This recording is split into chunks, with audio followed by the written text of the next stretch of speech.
जय हिंद साथियों, आप सभी का आपके अपने परिवार आसमा सिविल एकेडमी में मैं इशार अहमद आप सभी का पुरजोर स्वागत करता हूं और आशा करता हूं कि आप सभी स्वस्थ हैं और बिल्कुल मस्त हैं। मेरे प्रिय साथियों, इस डेली करंट अफेयर के सत्र में आज हम पढ़ेंगे 29 अक्टूबर के इंपॉर्टेंट करंट अफेयर जो कि हमारे एग्जाम के लिए बहुत ही महत्वपूर्ण होने वाला है। तो वीडियो में शुरू से अंत तक बने रहें और अगर इस चैनल में नए नए हैं तो चैनल को सब्सक्राइब कर लें और पहले से अगर इस चैनल में है तो मेरे प्रिय साथियों इस वीडियो को शेयर जरूर करिएगा। आपके शेयर से हमें काफी हेल्प मिलती है। तो चलिए ज्यादा समय ना लेते हुए अपना सत्र प्रारंभ करना चाहिए। लेखक कहता है, शिकायत छोड़िए, शुक्रिया अदा कीजिए। आपके पास जितना है न जाने कितनों के पास उतना भी नहीं है।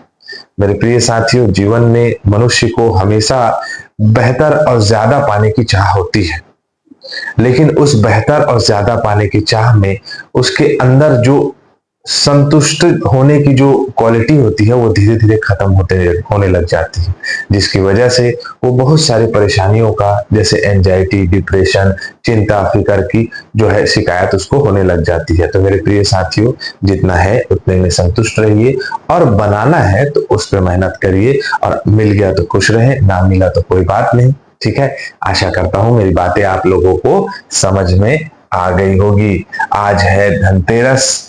आप सभी भारतवासियों को, छत्तीसगढ़ वासियों को, सभी जिले में रहने वाले जितने भी मेरे छात्र छात्रा लोग जुड़े हैं मुझसे, तो उन सभी को धनतेरस की ढेर सारी शुभकामनाएं और आपके जीवन में जो है धन की अपार वर्षा हो और आप हमेशा खुश रहें और स्वस्थ रहें और मस्त रहें।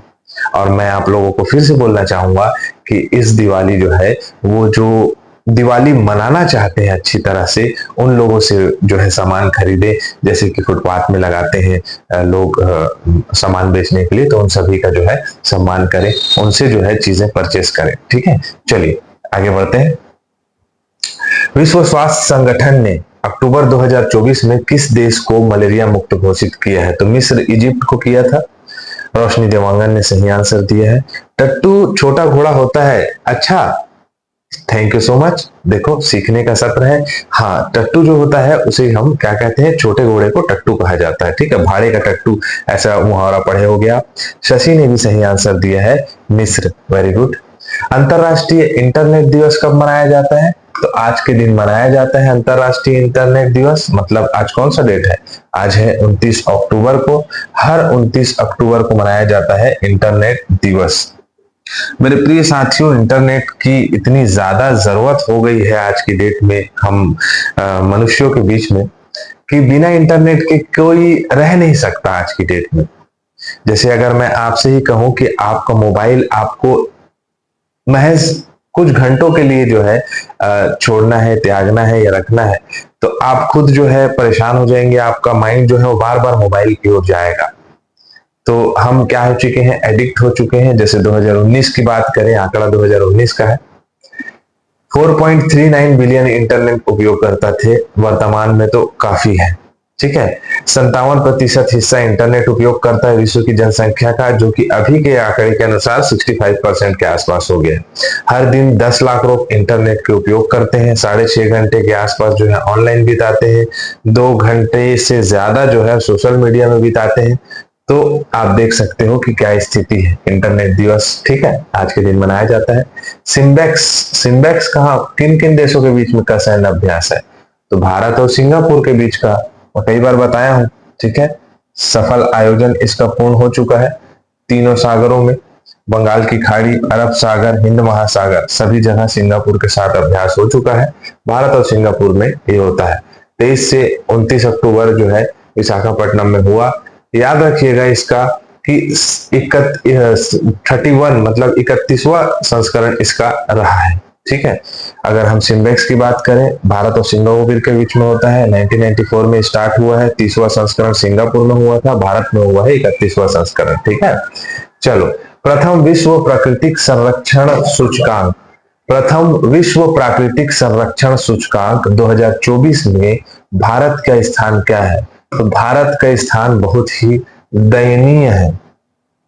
टोटल 180 देश थे इन 180 देशों में 176 मतलब 176वां स्थान हो गया भारत का, जो कि अच्छा रैंक नहीं है। अलग अलग पैमानों में इसका जो है आपका कहा जा सकता है कि इसका रैंकिंग दिया जाता है, जैसे भूमि प्रबंधन, जैव विविधता और अन्य कारक, अन्य डायमेंशंस में। तो लक्समबर्ग जो है शीर्ष स्थान में रहा है, जैसे देख सकते हो 70.8 स्कोर रहा है। फिर है एंटोनिया, फिर उसके बाद है डेनमार्क, फिनलैंड अधिकतर ऊपर रहता है, लेकिन इस बार लक्समबर्ग आगे आ गया है।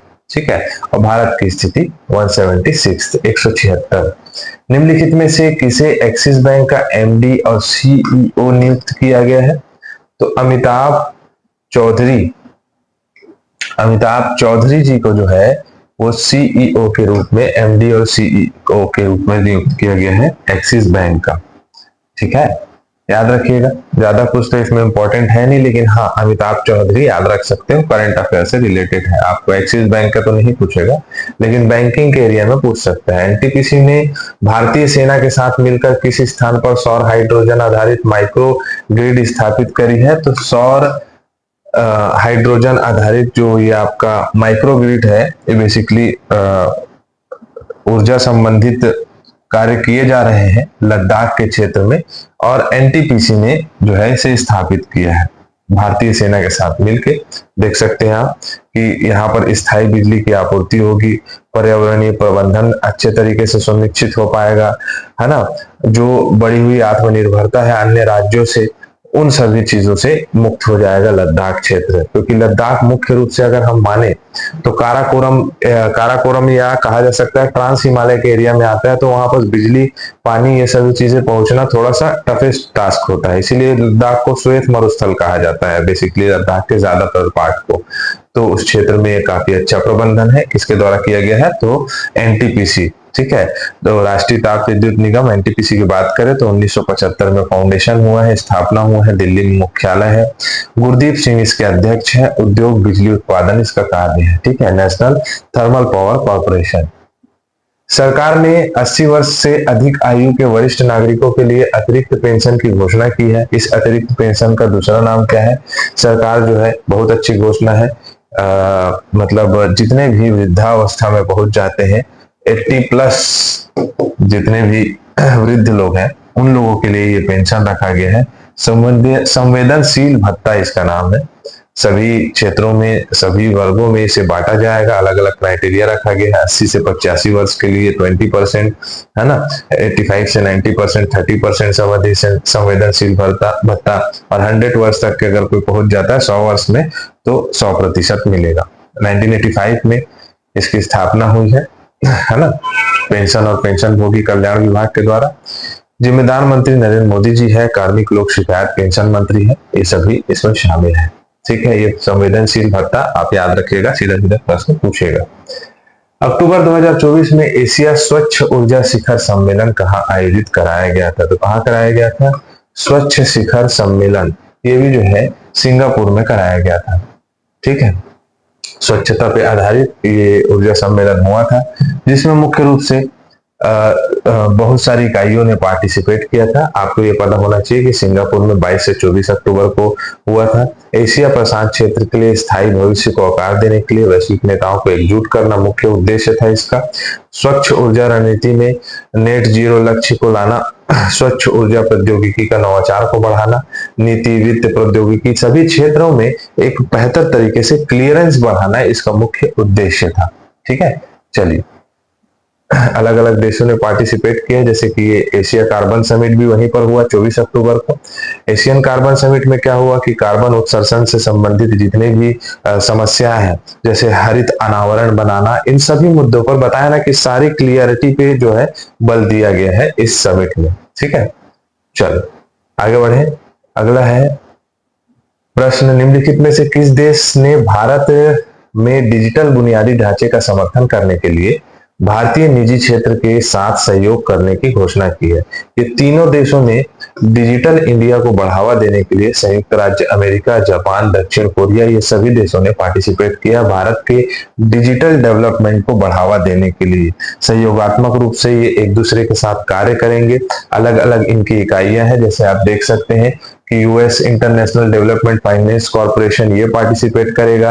अंतरराष्ट्रीय सहयोग के लिए जापान बैंक सहयोग कर रहा है। कोरिया के निर्यात आयात के लिए ये सभी क्षेत्रों के जितने भी लोग हैं, है ना, मतलब जो कंपनियां हैं, वो प्रॉपर डिजिटल इंडिया को बढ़ाने के लिए हमारे साथ क्या करेंगे, बढ़ावा देंगे, हमारा जो है साथ देंगे। ठीक है। अंतरराष्ट्रीय एनिमेशन दिवस 28 अक्टूबर को मनाया जाता है। किस खिलाड़ी ने संन्यास ले लिया? पूर्व कप्तान रानी रामपाल, 28 नंबर जर्सी इनकी थी, ये भी संन्यास ले चुकी हैं। ठीक है। आईसीसी वर्ल्ड चैंपियनशिप में सबसे ज्यादा विकेट लेने वाले खिलाड़ी कौन बन गए हैं? तो आर अश्विन। ठीक। फीफा रैंकिंग में भारत फुटबॉल टीम का स्थान 125वां रहा है। हिंदुस्तान एरोनॉटिक्स लिमिटेड के वित्त निदेशक के रूप में किसे नियुक्त किया गया है? क्या नाम है इनका? तो इनका नाम है डी बरेन्या सेनापति। ठीक है। देश के 21वीं पशुधन जनगणना अभियान की शुरुआत किसने की थी? तो राजीव रंजन सिंह ने की है। ठीक है। 16वां महिला इंडियन ओपन कहाँ आयोजित किया जा रहा है? तो गुरुग्राम में किया जा रहा है। भारत के किस राज्य में कृत्रिम गर्भाधान के माध्यम से पहली ग्रेट इंडियन बर्थ मुर्गी को जो है जन्म दिया गया है? तो राजस्थान में। ठीक है। भारत सरकार ने निम्नलिखित में से स्वीडन में भारत का अगला राजदूत नियुक्त किया है, ये आपको आंसर देना है। तो हमारा सत्र यहाँ कंप्लीट होता है। मैं इसी के साथ इजाजत चाहूंगा। जय हिंद, जय भारत।